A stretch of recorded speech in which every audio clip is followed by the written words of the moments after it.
Thank you, President. Last week, Prime Minister May triggered Article 50. In doing so, she gave effect to the democratic decision of the British people to leave the European Union. I want members to see today as a beginning and not an end. It is the start of a new relationship between the European Union and the United Kingdom. Although we will be leaving the EU, we want to forge a deep and special partnership with our friends and allies in Europe.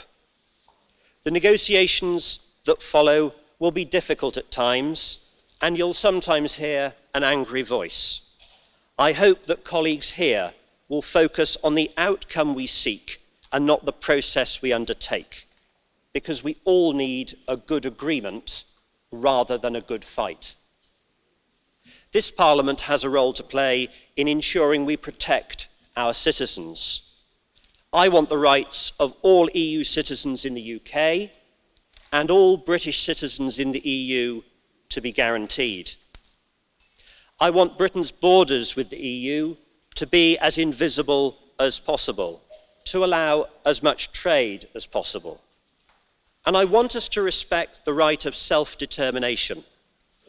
Mr. President, the sovereignty of Gibraltar is not part of these negotiations.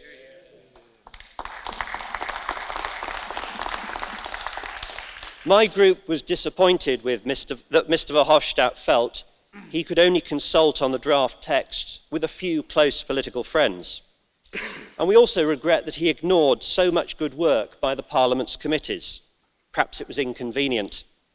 We hope in future we can work with you in the same good faith and full transparency that you request in your motion. As we look to the future, it is in the interests of all our citizens that we reach a comprehensive agreement between Britain and the EU. We see no reason to delay any aspect of any of these talks. So let us go forward together and reach that deep and special partnership that will benefit all our nations. Thank you.